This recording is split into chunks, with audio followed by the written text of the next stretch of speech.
you are thinking about using poetry to create a art or poetry business, but how do you get people to even know about what you do, to want to experience it for themselves, to know that you're the right choice for them, and to also let them be able to tell other people about what you do? Well, today we're going to be talking about trying to have a recurring webinar or talk or workshop that can introduce people to you, let them see what it is that you're about, and get them involved deeper with what it is that you offer to the world.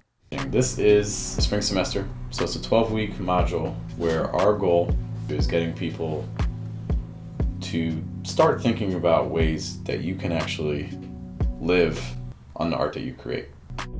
Now, some things to consider. Why do you even want to do this in the first place? Well, this has a couple of key reasons for you. First of all, this is going to be a chance for you to actually demonstrate your expertise, your knowledge, and how you can actually help people or allow people to self-select so they can see what you do and then determine for themselves that, hey, maybe this isn't actually something I want to go deeper on. And that's okay. We want that as well. We want to find that perfect person that we can help. This is also going to assist us with exposure because at first no one's really going to know what it is that we're about. However, we can't just tell people what it is that we do. We actually have to be able to give something to people because people are trying to solve things in their own lives. They're trying to be entertained. They're trying to learn new things. They're trying to solve a problem. They're trying to feel better about themselves. Whatever it is, we're trying to address that need for them. So that by the time you end your workshop or you end your talk, they should be able to leave with something that they did not have previously and that they value. The last thing I'll say is that this recurring webinar or talk or workshop is also going to inform people about what the next steps are with you in case they want to go further. For instance, if you have a group that meets weekly, they can now learn about that and see how to join themselves. If you have a workshop or a video course, they can help with that. If you have some sort of physical product, they can figure out how to purchase that. Whatever it is that you've created, they can find out more to actually get it. One thing I also forgot to mention in my notes is that this helps a lot with a concept called Dunbar's numbers. This refers to the idea that before people really start trusting you and giving kind of a name to your face and understanding who you are and feeling more comfortable with you, they need to have 4 interactions with you. They need to spend 7 hours with you. They need to see you in different places.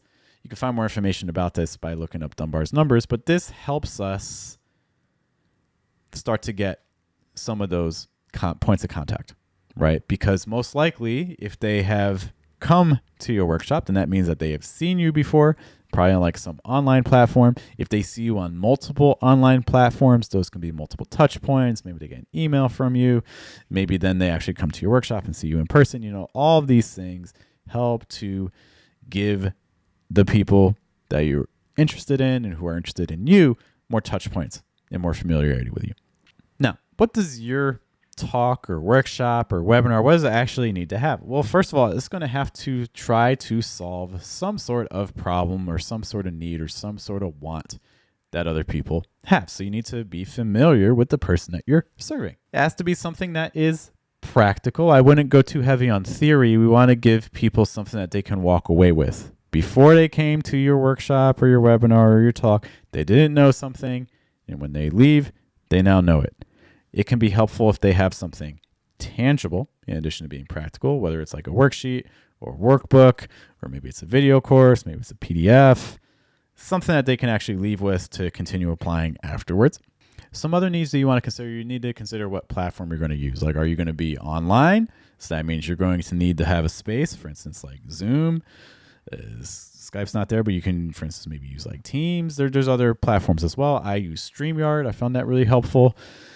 A place where you can meet people online. They'll be able to talk and interact with you or see your slides or whatever it may be. If it is something that's going to be in person, then naturally you're going to need a space that can, depending on where you are, that can be expensive, but there may be some free options where you live. For instance, in Columbus, you can rent rooms in the library completely for free for, I believe, a 2-hour duration. Maybe there's something similar where you're located. In terms of preparing for your actual talk, when I've done this in the past, I'm usually looking at talks that are about 20 minutes, 30 minutes long, including like a Q&A section at the end to answer people's questions or to see if I can specify everything that we discuss more individually, kind of customize it to the participants. And the last thing I would say that you need for this is you want to have some sort of a continuation. So people go to the workshop, they enjoy it, they want to learn more about what you do or sign up for whatever it is or get whatever it is that you offer. We need to make sure you have something that they can actually do. Now, how do you promote this, especially if you're starting from scratch and you don't really have anything? Well, we've talked in the past about what you want to consider for your social media strategy. In addition to that, though, when you're actually promoting these talks or calls, some real key considerations, I would not really recommend using like Facebook ads or Meta ads or Google ads. These ads can be effective. I don't say they're not effective, but for the type of budget a lot of people are looking at, especially in the beginning, you're just not going to have it. Like if you're just like, oh, I'll just use like $50 on Facebook ads. Well, that's not really going to do much for you. I would rather you spend that money to bring in like a guest to talk to your people during that free call. I think that would be a better investment because you bring in that guest, you can then use that guest as a headline to draw more interest to what it is that you do.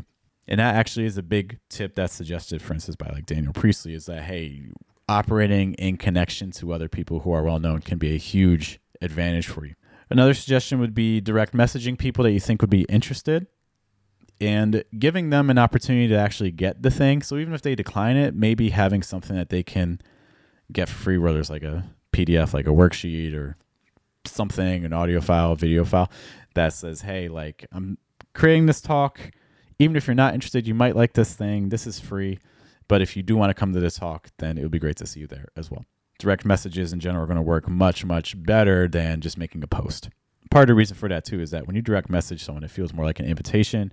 Whereas if you just make a post, it just kind of feels like a blanket appealing to everyone. So you're not really appealing to anyone. The last suggestion I would have is if you have people that attend your talk, make it beneficial for them to refer other people. Maybe you have like a gift card, maybe you have like a free maybe course again or workshop or something like that you can send them. But you want to incentivize people to want to share their experience. That's the biggest issue, is that people just aren't sharing enough of what we do because we're not making things that are worth sharing. So we got to really create experience that's worth sharing, or we got to give people something that gives them incentive to share. Why do people share things? Well, people share things to raise their status. People share things to appear knowledgeable. People share things to create a sense of community. So these are all some of the motives that you want to be considering. We've talked in the past about Maslow's hierarchy of needs. If you're trying to think about what can you create that can make your event more shareable, it might be worth considering those previous videos. Now, as you're thinking about this, you may be kind of asking like, hey, I have this idea for a call, but I don't know enough about the person I'm actually serving. I don't know enough about who I'm actually trying to help. Well, you definitely want to take a look at earlier videos in the semester where we talk more about specifically like avatars and that ideal person that you want to help or solve problems for.